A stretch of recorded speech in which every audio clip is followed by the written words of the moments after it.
Tales to Terrify.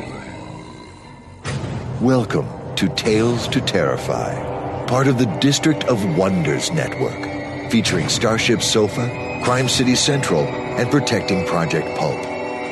Everyone has a story in the District of Wonders. Come and find yours.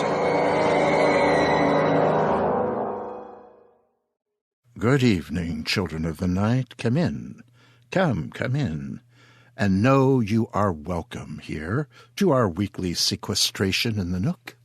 Yes, this is the Nook, and yes, I am Lawrence Santoro, purveyor of all things mirthful, joyous, and delightfully awful here on Tales to Terrify. So, unfestoon yourselves and snuggle with the warmth, with your best chum. Grab a beverage first, of course, warm or chilled, and dip a bowl of crunchy, salty, sweet snack, and get ready, for we have a grand show tonight. Count them two shortish tales of youth and childhood, to be read to us on this first day of March, the month of lambs and lions. But first, and of course, there must be a first before the stories, a first to settle us in, yes? Yes. First, it is Stoker time once again. The Horror Writers Association, the venerable HWA, has announced the finalists for this year's Bram Stoker Awards for Superior Achievement in many things. Novel, first novel, long fiction, screenplay, poetry, and germane to us gatherers in the Nook, superior achievement in short fiction. This year's crop is a rich and a heady one. Several old chums are shortlisted. Bruce Boston, whom most of you who are regular listeners to these efforts know principally as a poet of rare and tasty gifts, is one for his tale, Surrounded by the Mutant Rainforest. Yum. Weston Oakes is another. We've heard his stories, The Blue Healer, which we cast back in April of our first year, and Big Rock Candy Mountain, heard in November. Wes is up for a Stoker this year for Revelation. Add to those Joe McKinney for Bury My Heart at Marvin Gardens, Lucy Snyder for Magdala Amygdala, and John Palisano for Available Light. I look forward. How about you? Yes? Yes. We have secured the reading rights to all 5 tales, and over the next few weeks, Cher and I will have them read. We'll schedule them, most likely in 2 marathon shows cast forth just prior to Stoker time in New Orleans. That will be on June 15th, 2013. So, there you are. And second, I have to remind you of the usual things. Buy the book, befriend us on Facebook, engage each other in chat and discussion. Make a contribution by going to the Tales to Terrify website and clicking on the appropriate button and to, buy the book. Did I mention that? Yes. Yes, of course I did.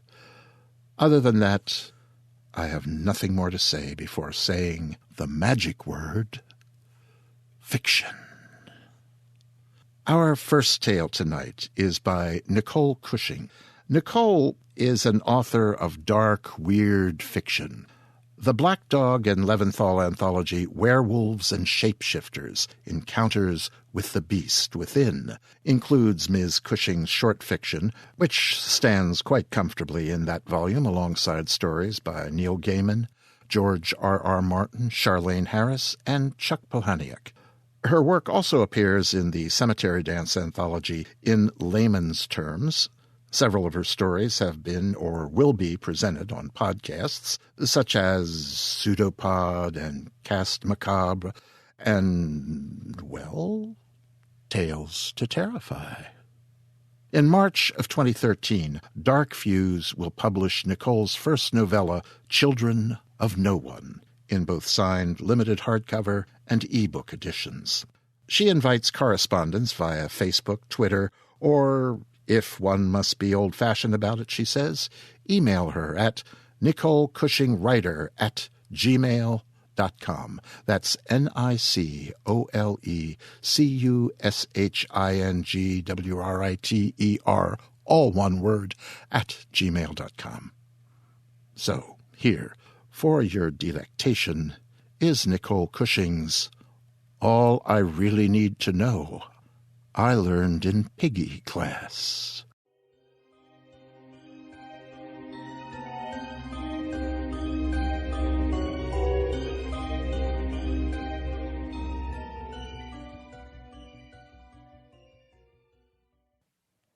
One, Piggy Class. We'd made the papier-mâché piggy masks in art class, all the way back in middle school. It had been career day, and we'd just taken a vocational aptitude test. My cousin Cheyenne's results had told her that she'd make a good hen. David, my older brother, who'd taken a similar test 5 years before me, had been told he'd make a good bull. The butcher who prepared his body for market sent a kind note informing us that he'd proven a fine specimen and had not so much as flinched before entering the abattoir. The treasure of our family, though, the one who made us all proud, was my eldest brother, Donnie. At 15 years my senior, he always treated me more like a niece than a sister. His aptitude test said he'd make a good farmhand. And so off he went one day to a farm up around Cherry Hill. He consoled us by pointing out that they mostly grew feed corn and soybeans up there, with a few goats thrown in as a hobby. So the chances of him being put in the awkward position of farming a sibling were remote. My aptitude test said I'd make a good piggy. As soon as I'd received the results, the enforcer escorted me out of the principal's office to join the other piggies in Miss Tinsman's art class. That's when we made our masks. It didn't make any sense to me at the time that Miss Cafferty, our principal, confiscated them before we could try them on. "Not yet, my little piglets. Wallow in summertime before you don your masks," she'd said. That didn't make any sense at all. Not until the first day at LaGrange High School, when I opened my assigned locker and discovered the piggy mask I'd made 3 months before dangling from a coat hook, awaiting me. A mimeographed sheet read, "Wear this now, be this now. If you are not piggy enough, you will be expelled." I'd never known anyone in school who'd been expelled, but one heard stories over the years. Rumor had it that the school system liked to dissect the expelled to find out just what had gone wrong. Rumor had it they started the procedure with you alive. I can't imagine why, unless one's response to the dissection was part of the data collected. The school system did so love testing. To be expelled meant you had failed to fulfill your niche in life, a fate most people in town considered worse than death due to the dishonor it inflicted on the entire family. If I were ever to join the ranks of the expelled, I would bring great shame to my mom and dad. So I put on the piggy mask and went to visit my new homeroom teacher, and it turned out, my new everything else teacher, Ms. Landris. She'd been in the employ of the school system for decades and had all the mechanical add-ons to prove it. Gears in her eyes, all the better to see us with. Gears in her heart, all the better to hate us with. When I tell people about it now, I'm told I shouldn't be surprised I got expelled.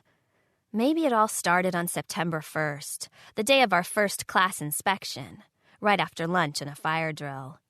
The first day I saw Miss Landris's Scaramouche mask. The day I pissed her off by calling it a bird mask. "I'm not a filthy animal like you, swine. Now repeat after me. Scaramouche," she'd snarled, glaring down at me with those gear eyes of hers. "Scaramouche," I'd stammered, my voice muffled under the papier-mâché piggy mask. "Close enough, you worthless piggy," she'd said, just before she hawked an oily loogie onto my new school dress. The rest of the piggy class broke out in a chorus of condescending snorts and squeals. After that, I did everything Miss Landris said and limited my communication with the other kids to a stray whisper every other day or so. "Stop looking at me," I'd croak. I'd learned my lesson, I thought. I wasn't about to call her Scaramouche mask a bird mask anymore. I would just do my best to be a good piggy and blend in. On inspection days in particular, that was the best strategy. It was November 1st when it happened. The first of the month, just a couple of weeks shy of fall break. Miss Landress hissed directions for us to line up for inspection. Boy, girl, same as always this day of the month, at high noon. Each of us stood in queue, struggling to project the aura of the quintessential papier-mâché Piggy. Ms. Landress's gear-wheel eyes churned with deliberate machination on such days. They made slow, safe tumbler sounds. Click, click, click, click, click. Each click an indication of her sensation, her perception, her judgment of us. Each click rendered the true status of our souls harder and harder to hide. "Scara you, scara me, scaramouche," the braver, less browbeaten piggies whispered to each other at the bus stop that morning. Although well on their way to pigginess, I took solace in thinking that they must have had enough human kids still in them to find a way to diffuse their dread with a lame joke. After all, piggies don't whistle past the graveyard. If we passed inspection, Ms. Landress would shriek that we were, in her singular but sufficient opinion, Piggy! "Piggy!" Ms. Landress hollered with approval as she stared into the soul of Natalie Simmons. Then Natalie smiled and snorted and skipped off to her seat. "Piggy!" Ms. Landress yipped as she took a quick glance at Aidan Addison, a piggy so brimming with pigginess that inspection itself seemed an unnecessary formality. He squealed long and longingly, crawling back to his seat. Then she got to me.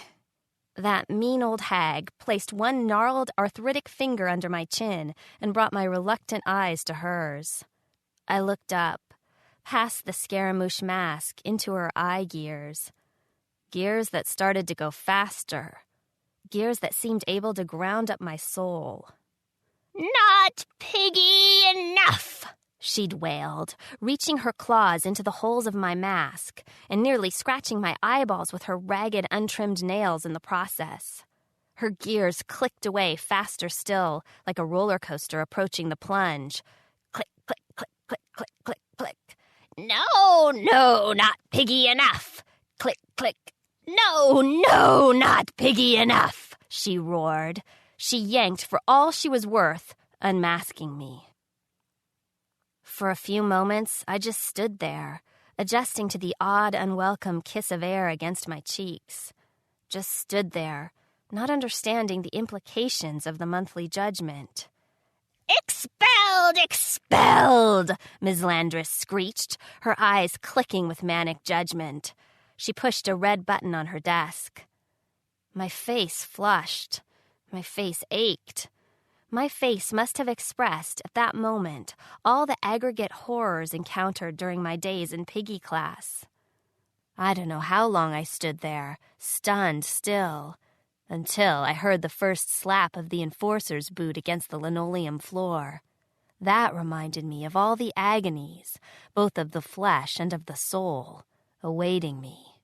I ran out of the high school, pulse pumping, arms pumping, my face ablaze with the wince-worthy pain induced by air rushing onto it, air hitting raw nerve. The extra weight I'd put on since September jiggled around my midsection. I ran past the ball field, past the tree line, and splashed into the shallow creek nearby. I'd heard somewhere on TV that if you did that, it would make it hard for someone to track you, that your scent would disappear. And disappear is exactly what I wanted to do. I ran along the soft creek bottom, splashing for a bit, nervous that what the enforcer's hounds couldn't smell, the enforcers themselves could plainly hear. I decided after a bit of running that I'd best make it to land. There was a cemetery nearby, and then some woods past that. Where I'd go after that, I did not know. I made a leap out of the creek onto the waiting bank and slipped. My new girth pulled me backward, and I fell into the water. The splash of water onto my face stung like 100 bee stings. I yelped. My fall kicked up a vomit of sediment from the Sandy Creek bottom, and minnows scattered in its wake. As the water stilled, I caught a rippling reflection of myself. My face was scarred and deformed, with nerves and muscles visible and throbbing under my eyes and cheeks. But even with that mess, I could see a few suggestions of pigginess. My nose had become more upturned than it ever had been before, and it had grown in length about half an inch. I could see where it began to bear a resemblance to a snout. Likewise, my ears possessed a suggestion of pointedness. I'd gotten a double chin. But it struck me that there was something about my transformation that had gone awry. That Ms. Landress had been right, if not in her pedagogy, then in her perception, that I was not piggy enough. It was as though the mask had suggested the change to my facial features, but my face, by some vestigial sense of fixed identity, had compromised, had talked back to the mask, had said, "This far, no further." Looking down at my reflection, I felt the whole world wobble. The aptitude test had said I'd make a good piggy, but there I sat, looking into a reflection that at best looked like some sort of piggy abortion. I began sobbing. I'd failed. I'd been expelled. This meant disgrace for my family. Mom had already told me that if I washed out and didn't fulfill my potential, I shouldn't bother coming back home. She said that if I did come home, she'd have no choice but to turn me in. If I could have found a way to drown myself right there, in the foot or so of creek, I would have. Instead, I crawled up the creek bank and ran. Past the cemetery, past the woods, darting behind one house and another to catch my breath and evade detection. It was this way, sleeping in cornfields and stealing melons, that I survived as I found my way out of town, to the city. 2. Freak Catcher's Modeling School. When you're young, expelled, and of ambiguous species, you end up surviving in some of the worst possible ways. You are, after all, a fugitive. Even worse, you're naive and willing to glom on to any facsimile of family. You're willing to set aside gut feelings about people you'd ordinarily see as shady, because you are, after all, a freak. You buy into society's hype about the expelled. You learn to stop trusting yourself. You trust cliches instead. Beggars can't be choosers. Any port in a storm. So it was that I ended up with Freak Catcher. He fancied himself an underground artist. He taunted the authorities by taking grainy photographs of the expelled and posting them on telephone poles in the arts district. Freak Catcher and his wife, Freak Watcher they called her, discovered me, scrounging through trash outside a trendy artist's restaurant. They offered me a free meal and a place to stay the night if I'd participate in a photo session. By then, fall had turned to winter. The temperature had plunged to 10 degrees, and the thin, calf-length sweater I'd recycled from the trash wasn't cutting it. Meals recycled from the trash weren't cutting it either. Still, the idea of trusting Freak Catcher to photograph me and still somehow keep my location a secret from the authorities gave me pause. After all, Freak Catcher wasn't a freak. That is, no matter how much of an affinity he had for the expelled, he wasn't one. He liked to tell us, over and over, that his aptitude test told him that he was to be an artist, but I doubted that the aptitude test told anyone to be an artist. Aptitude tests just weren't like that. Besides, he didn't exactly dress the way I expected an artist to dress.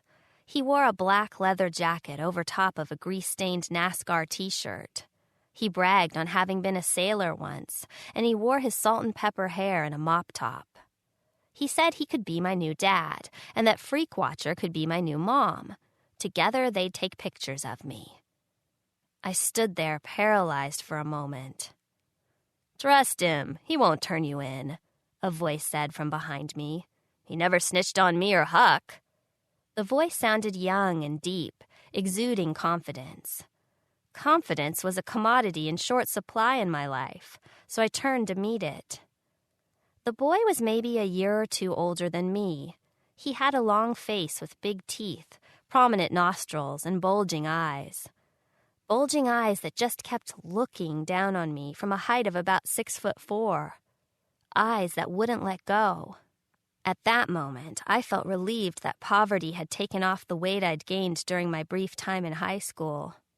From the moment he opened his mouth, I liked this horse abortion boy, even if his face itself didn't exactly conform to universal standards of handsomeness. I liked that he noticed me. "He rescues us," the tall horse boy said. A much shorter dude with a bushy blood-red mohawk and sagging jowls emerged from behind the horse boy and made a coughing, crowing sound that I thought might have been a laugh. "He recycles us," the rooster boy said. Huck the rooster boy, Champ the horse boy, and me only spent 3 months with Mama Freakwatcher and Daddy Freakcatcher before they kicked us out. I know it sounds mean, but I don't think they meant it that way. I think they just got bored with us. I think that the entire city got bored with us. We were overexposed. We weren't even newsworthy anymore. Freakcatcher had showed us the clippings back when we'd been the talk of the town. Even an underground artist had to introduce enough novelty to keep the audience interested. A month or two after he evicted me, I noticed that Freakcatcher had moved on to using transvestite hookers in his photography. Champ had to explain to me what a transvestite hooker was. We didn't have those in the country. Once again, Freakcatcher's art was the stuff of headlines. One day, when I glanced up a telephone pole and saw Freakcatcher's grainy rendering of a transvestite's meaty man foot in a high-heeled shoe, I had to stop and wonder. Had the transvestite's aptitude test told her she'd be a transvestite?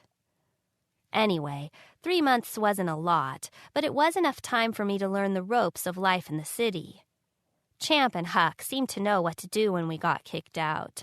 They'd heard of an acting troupe that sometimes hired creatures like us to portray burn victims, ghouls, and other monstrosities.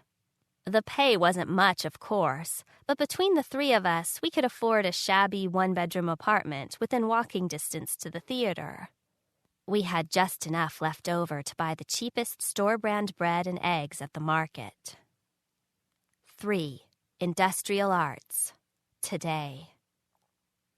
We've lived this way for about 3 years now. During that time, I've played every variety of disfigured monster the theater has to offer. I've had every combination of wild, half-bestial sex with Champ, Huck, and any other expelled creature I've run into. I think the only reason I've never gotten pregnant is that I like to party pretty hard. Okay, extremely hard. I've tried every flavor of liquor, in copious amounts each and every night, and have sampled enough pills to start a pharmacy. Whenever I pop one into my mouth, I tell myself that I'm taking the cure for my freakishness, and I pretend, for half a second, that the pills undo the work of that high school mask. Sometimes, if I take the right combination, I get high enough that they seem, for a few minutes, to do just that. I try not to show my face during broad daylight, and that's why theater, the ultimate second-shift job, works for me. Yeah, I know, it's not the greatest life in the world, but I'm pretty sure that it's better than live dissection. I mean, I do want more than this hand-to-mouth existence. I think I want Champ's baby someday. But that will mean changes. I'll need to stop drinking and pill-popping. We'll need more than bread and eggs to feed a child. Champ knows all of this. He wants to ditch Huck and get a place for the 2 of us, but it's awfully expensive and dangerous for 2 expelled folks like ourselves. But I'm convinced that, for once, we need to drop all pretense of our life as artists and redouble our efforts to find the niche we never did in high school. Maybe we could even find more than just a niche. Maybe we could find redemption. Champ agrees with this wholeheartedly. Today, he brought home a brochure for a local industrial arts college. "No more struggling, babe," he said. Promises abounded amidst the brochure's glossy pages. new careers, new vistas. One could be a piston, a spark plug, crankshaft, or rod. One could even aspire to be an entire wheel onto oneself, someday. Perhaps a gear or whole collection of gears. Our education will require multiple surgeries, the transformation of some aspects of our bodies into a liquid state, and the pouring of those parts into molds. There will be sacrifice, but then again, no worthwhile calling is without it. I just have to keep in mind the end result, a future in which Champ and I would have parts to play in the real world. A future for just Champ and I, no more Huck, with our shiny gears intermeshed with those of our offspring. Usefulness and prosperity for all three of us. The Industrial Arts School seems quite promising. The possibilities are limited only by our scores on the entrance aptitude test. The end.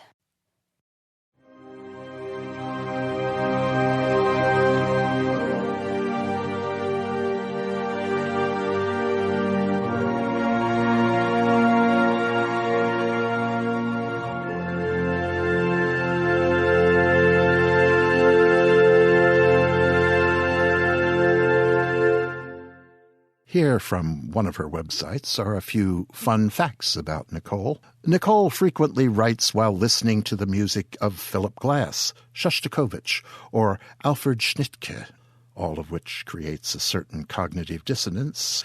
She's actually a redneck woman at heart, she tells us. Nicole cites Thomas Ligotti, Gary Brownbeck, and Philip K. Dick as some of her influences. And she can be found on Facebook and Twitter, and tapping the microphone and repeatedly asking, "Is this thing on?" Well, thank you, Nicole. I look forward to more from you. And thank you, Renee Chambliss, for reading Piggy Class to us. It's a beautiful job.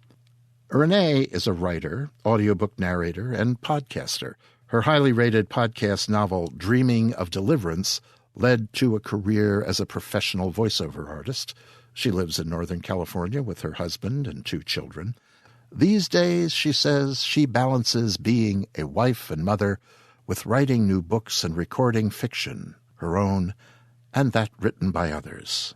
For more about Miss Chambliss's life and work, stop by Renee's website, which you'll find on the Tales to Terrify homepage. I was in theater for much of my life, mostly as a director, sometimes as an actor when I couldn't avoid it or when I needed the money. Funny thing about masks, about all the sorts of masks an actor can wear, which include costume, voice, walk, body types. You put on the trappings, the outer garments, the ways and fragments of another person, and you look at yourself, and lo, if you let yourself, you can become that person. That other creature can crawl into you and into your guts and tingle your brain. It's an amazing thing that can happen, if you let it. Look up François Delsarte sometime. See what he has to say about semblance becoming substance. Once, well, I'll tell you more about that once upon a time moment another time. Just ask me about Henry Antrobus. Okay? Okay.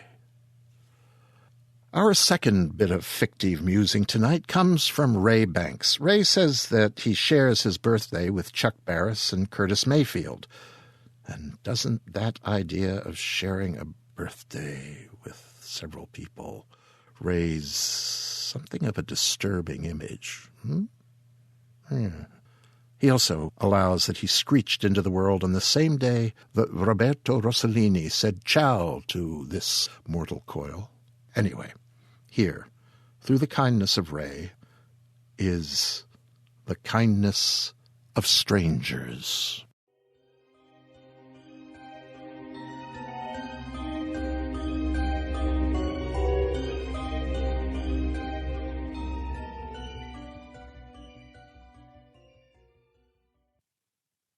There are few things as obnoxiously loud as a gymnasium full of children. It's a strange, unearthly din, a combination of roar and shriek, punctuated with high-pitched giggles, Sudden shouts and the ongoing impatient swinging and shuffling of feet. Even when they're just chattering amongst themselves, a couple of hundred kids will generate enough noise to drown out a 747, and it's not something you can comfortably endure without blowing an eardrum first. I mean, I suppose if you've taught the buggers on a daily basis, you'd get used to it, but for a visitor, even one as regular as I was, it could be excruciating. So when Miss Morgan asked me something, I had to ask her to repeat it. She smiled. "You asked if they were ready?" "Ah!" I matched her smile and raised her a couple of teeth. "Yes."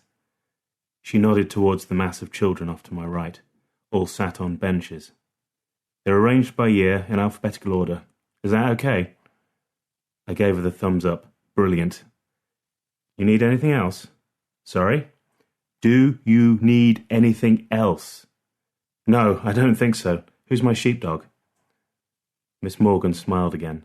When her face was in repose, she could have passed for a porcelain doll, and when she smiled she looked younger than many of the pupils in her Year 10 class. She wore grey and brown, tried to hide her bony little body in the folds of her clothes, but she had strong teeth, and that smile meant she was comfortable with me, which was a step in the right direction. "Mr. Grant," she said, and pointed at a wide-shouldered, heavy-stomached man with a full beard. Mr. Grant wore a tracksuit that made him look like a refugee from the Krypton Factor, circa 1986. He was my sheepdog, charged with arranging the children as well as pushing them through at a fair clip. From the look on his face, he knew what kind of hellish chore it was going to be, and he'd obviously already decided that I was the one to blame. "He's a PE teacher, isn't he?" Miss Morgan's smile became a grin, and she arched an eyebrow. "Whatever gave you that idea?" "He looks like Bullet Baxter." She laughed. I waved a hand at Mr. Grant, and he snapped into action. He arranged the Year 7s into a line. The first kid, a tubby boy with a mop of blonde hair and a cut lip, named Michael Adler, was sent forward. He pulled himself up onto the seat in front of me and gave his best photo smile. "Just look at the camera there, Michael." I pointed at the webcam. When he looked at my finger, I clicked the mouse, took the picture, and then signalled for the next child. Miss Morgan sent Michael on his way. A little pigtailed girl named Andrea Barker dropped into the seat. She gave me a gummy, wet smile, and I clicked the mouse again. That was my job. When I told people I took pictures of children for a living, they normally did a bit of a double take, and then looked around the room until I told them that, hey, it really wasn't as creepy as it sounded. Sometimes I didn't tell them for a while, though, just to torture them. After all, people's minds do tend to go to the darkest places, and sometimes I wanted to see them think of me like that, just to see what it looked like, before I explained myself, and that look of mild alarm was replaced by one of mild guilt. The truth of the matter was that I worked for a large multinational corporation that specialized in access control and cashless payment systems, which is about as rock and roll as it sounds. In layman's terms, if you've ever had to use a plastic card on an electronic reader to pay for something, enter a building, or even prove you were who you said you were, the chances are both card and reader came from us. Right then, the biggest market was education, some universities and colleges, but mostly schools, because if there was one thing parents cared about, it was their child's attendance. And if there was something else they cared about, it was their child's diet. So what the large multinational corporation did was make a series of deals with local authorities and schools up and down the country. We supplied each child with his or her own triple-function plastic card. The children used the embedded chip to enter the school and log their attendance. There was also a mag stripe on the card which could be loaded with money by the parent to spend on school dinners. The beauty of this was that the parent could specify the kind of food their child was allowed to purchase, so no more kets for chunky Michael Acker. Finally, the card itself was printed with the child's vital information and his or her photograph. And that was where I come in. Now, you might not have thought there was much work involved in something like that, but when each kid needed a new photo each year, and there was a good 2,000-3,000 of them in one school alone, then that was quite the to-do list.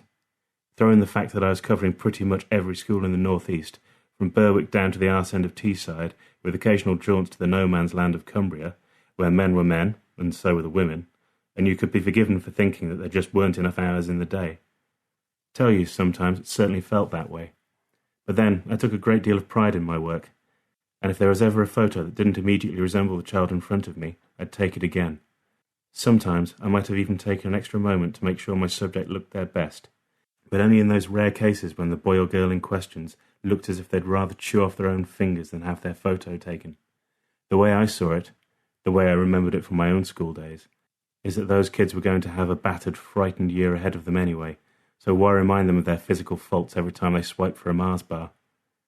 Case in point, last year, over at Benton Manor School, there was a girl named Mary Yanoulis, who was the last of the Year 10s, and nicknamed Virgin Mary by her giggling classmates.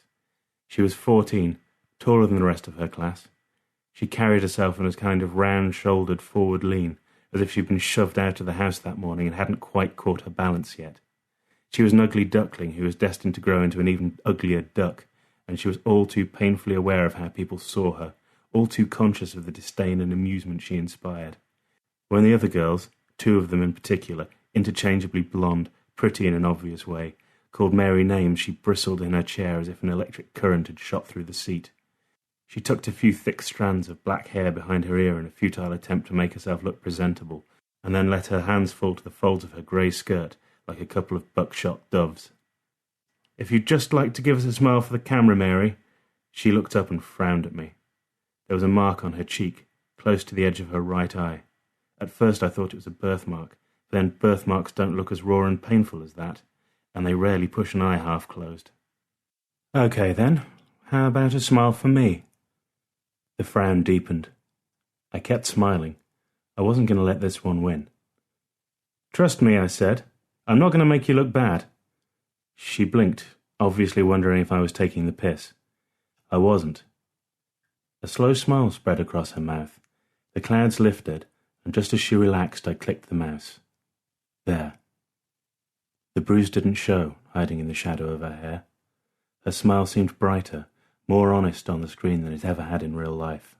It was almost a perfect photo, even if I did say so myself, and it would give her a nice reminder of how she wasn't a freak at all, no matter what she heard. The same couldn't be said for the 2 girls who giggled at Mary as she made her way back to her seat. I'd already made sure to snap those 2 with all their chins and bug eyes. Their cards would be their pictures in the attic. As I was leaving the school, I saw her again, her head down and her book bag protecting her front. As she passed, I said, "It's Mary, isn't it?" She stopped, regarded me through a curtain of hair, and then looked at her feet. "Yeah." A crowd of kids passed, but I didn't really notice them. Couldn't say if they noticed me. "That isn't a birthmark on your cheek, is it?" She didn't say anything. "It's okay." I dug out my card, held it out to her. "Take it." "Why?" "In case you need someone to talk to."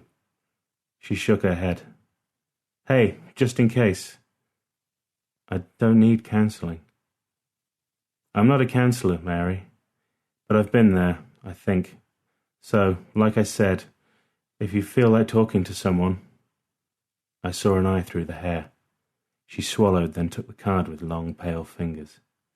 I smiled at her, thought I saw the ghost of a smile back. "It's my mobile, so just whenever you want, give me a ring. It's always on, okay?" "Okay."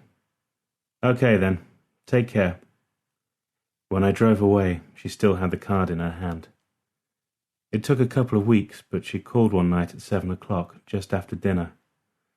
It was her mother's boyfriend who pushed her to it. She was phoning from the bedroom, whispering into her mobile, her voice hoarse from crying and her speech punctuated with the kind of small shuddering breaks that happen when someone's cried too hard and too long. It took me a while to get her talking beyond monosyllables, but once the cracks appeared in that wall she'd built around herself, it wasn't long before the whole thing came tumbling down. The boyfriend was called Andy. He was a barrel of shit with anger management problems and an old-fashioned idea of gender relations. He moved in about 2 years prior, after a man brought him home from the pub one night and fucked noisily on the green leather sofa in the front room. Andy had had a rough time of it, according to Mary's mam. He'd done bird, a 2-stretch, come out to find his missus shacked up with some other bloke, and so that was him chucked out of his own flat and at the end of his rope. He needed a table to put his feet under while he worked out what he was going to do. So Mary's mam told her to make Andy feel at home, which Andy did within the month. He liked a clean house, regular home-cooked meals, and a feel of young skin under his fingers. When Mary opened her mouth to scream, he slapped it shut and told her in no uncertain terms that if she so much as whispered to her mam or anyone else, Andy would beat her so fucking bad they'd have to wire her jaw shut. And what about her mam? Well, she was like anyone else who'd lost the last shred of their self-esteem, put on drinking weight, and after a long period of hating men started to miss them desperately. And when she found someone drunk enough to fuck her and desperate enough to stay the night, she held on to him with both fists.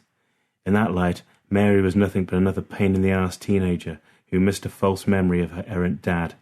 She just needed to grow up a bit, didn't she? Mam had needs too. One of those needs was Andy, and it didn't matter if one of Andy's needs was Mary, because Mary couldn't trust her mam enough to say anything. And so she wished she was invisible. Beaten and raped at home, bullied at school. There was nowhere for her to go. And when she told me that, sat across from me in a cafe in another city 2 stops up the east coastline, she couldn't stop herself from breaking down completely. People must have stared at us, but I didn't care. Instead, I held both her hands in mine, and I told her my own story. I told her about how my parents were drunks like her mam, and how my sister went to live with my mother while I got stuck with my dad and his rages. I told her about how my sister went missing. There was a pain in my throat when I told her how they found her, 3 weeks later, beaten and naked at the bottom of a quarry. I told her about how I never got over that. I mean, a person doesn't, does he? He shouldn't. And by that time, she'd stopped crying, and our hands had switched position. "Listen," I said, "you can stay with me if you want." She brightened for an instant before the inevitable clouds appeared. They'd know. No, they wouldn't. I need to go to school. No, you don't. You don't have to do anything you don't want to. When she looked at me again and realized I was deadly serious, her black eyes filled with tears, and I knew she loved me more than anyone else in the world. It was our big fuck you. When the papers reported Mary Yanulis missing a week after she moved in, she smiled wider than I'd ever seen anyone smile before. When she saw her mam and Andy on the news, talking about her in bored tones, feigning concern, she sneered. Andy was stoic, frowning, and saying very little. Mary's mam had the pink eyes of someone who'd spent more time rubbing them than crying. When her mam stumbled over a prepared speech and said, "Shit!" Mary rose from my lap and squealed with laughter. She stayed with me for 5 months, all told. In that whole time she didn't go to school and she didn't leave the house. She didn't need to and she didn't appear to want to. I bought her everything she asked for without question. We trusted each other. She did the cooking and the cleaning, but she did it happily, and I always remembered to thank her. When she wasn't playing the housewife, she was self-educating from my bookshelves, and I dare say she learned more in 5 months with me than she did in 5 years of school, mostly because she wasn't under constant threat of ridicule or physical attack. And so she changed. She became vibrant and assured. I'm not ashamed to say that I was in love, and so was she, and when I wasn't at work it was always just us, together against the world. And as we continued to live together, we watched the news on a nightly basis, charting the slow, irrevocable decay of her old life, just as the new one blossomed. The police, having exhausted what few leads they had, gave up the search. Mary's mam and Andy didn't show up on the television again. Mary was free of her abuse, once and for all. She was happy. At least, I thought that was the case. After a while, I noticed the change. I saw the books left half-read on the floor. I noticed that she spent most of her time asleep. Whenever I talked to her, she was sullen, negative, and withdrawn. It didn't take a genius to work out what was happening, but I asked her anyway. "What's the matter?" "Nothing." "Tell me." She opened her mouth, rolled her tongue. "I don't know." "You bored?" She shrugged. I leaned against the doorway. She was lying on the couch, staring at the television. Some god-awful, brightly-coloured morning show. The adult in me wanted to turn it off, but I knew that would only make matters worse. "So, what is it?" She huffed, then shook her head. "You'll get angry." "No, I won't." She glanced at me. "Yes, you will." "I really won't. Listen, I think I know what it is, anyway." The glance turned into a stare. "What?" "You want to go home." She opened her mouth and then closed it again. "You think they've forgotten about you. You think they've moved on with their lives, and you want to go around there and rub their noses in it. Is that bad?" No, I understand it completely. But then what happens, Mary, when you've done that and you've made them feel terrible and guilty, if they even do feel guilty, and then your life goes on, are you just going to go back to your old life? She blinked. The smile had gone. I don't know. You don't miss them, do you? No. And you didn't have any friends, none that I saw. Her forehead crinkled. It's true, isn't it? Can I not even leave the house? We've been through this. At all? If someone sees you, Mary, that's it, we're both in trouble. But it's okay now. They've not said anything. Nobody knows who I am. I can dye my hair. I can't take that risk. There must be something we can do. Maybe. I checked my watch then. Look, I can't talk about this now. I'm going to be late for work. We'll discuss it tonight, all right? You said maybe. I gave her my best smile. I know I did. We'll see. She brightened immediately and followed me to the door. She kissed me on the cheek before I left. I wasn't late for work.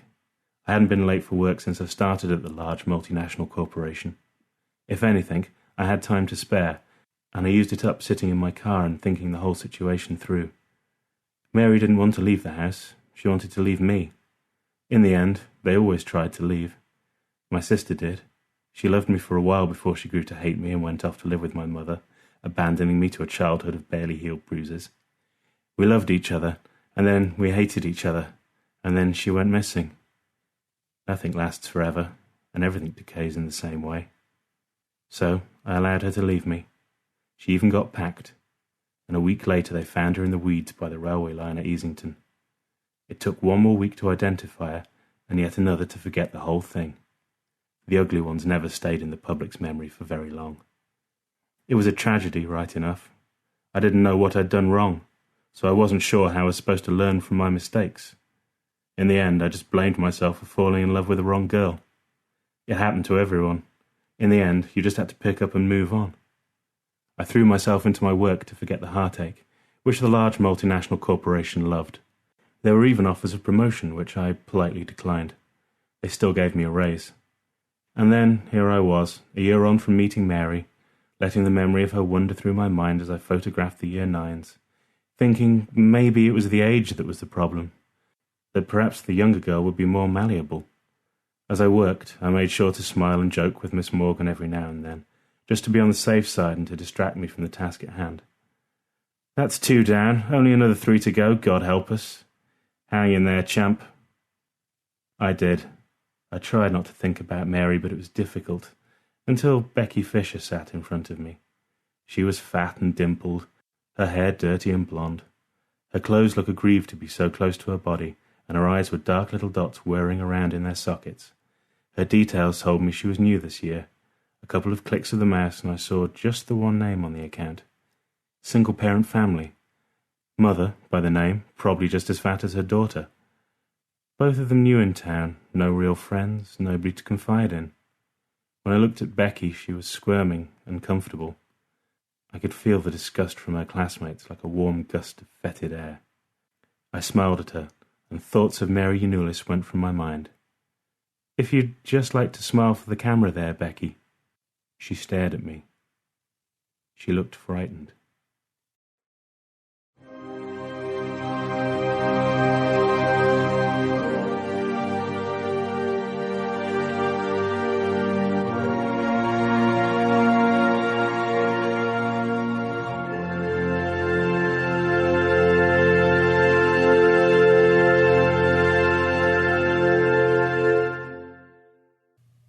I want to say something smart-ass here, but I really must restrain myself. Anyway, we've had 2 tales tonight about the shaping of young minds and young futures, yes? Yes. This last one really gets to me. Thanks for that, Ray. Ray, I guess, is principally known as a crime author, and this story, I guess, could go that way or this way, our way. I think it's horror most definite. What do you think? Raymond E. Banks has worked as a wedding singer, double-glazing salesman, dole monkey, and at various degrees of disgruntled temp work. Oh my, I could tell tales. and he has been a croupier. There is an excellent story about that one. His first novel, The Big Blind, from Point Blank Press in 2004, draws on his croupier experience. Originally intended as a literary novel, he says, its impact on the crime fiction world has been significant. His second novel, Saturday's Child, from Polygon in 2006, introduced wayward private investigator Cal Innes, who had previously made his debut in one of Ray's short stories. The Innes series continued with Donkey Punch from Polygon in 2007, No More Heroes, Polygon 2008, and it concluded with Beast of Burden from Polygon in 2009. Ray writes novels and short stories like this one and keeps a fairly clean online abode at www.thesaturdayboy.com. We'll put that on the Tales to Terrify website. And once again, thank you, Ritchie Smith, for coming by to read to us, coming by all the way from Trafford, UK. Ritchie was born in 1980, and as he has said and continues to contend, it's been pretty much all downhill from there. His roommates in his old Trafford digs are a death metal musician and a long-lived salamander. You can go and say hello to him on Twitter if you want, because he is a thoroughly modern sort of chap in that way. He is at Narrenschiff, Narrenschiff. He's currently putting his master's degree to good use, he says, as a roadie for a heavy metal band in Slovenia. Thanks again, Ritchie. Seriously, good work. Well, that will be that. A matched pair of tales tonight, one set in a world which to us is strange, an odd blend of fantasy and terror, the other, horror that runs to the quick. Well, I will have you be up and doing now, children. Wrap up, be warm, ease yourself through the night to home. In the past, I have urged you to avoid the mirrors and the reflective surfaces that line your way. Tonight, I think you'd better take peeks. Watch yourself as you go by. You are you. That's all. And you know what and who that is, yes? Of course you do. You've known that face, that body, all your life. There's nothing impressed upon it other than what you have put there. Yes? Take that home and to your bed, and take that face into the best of pleasant dreams.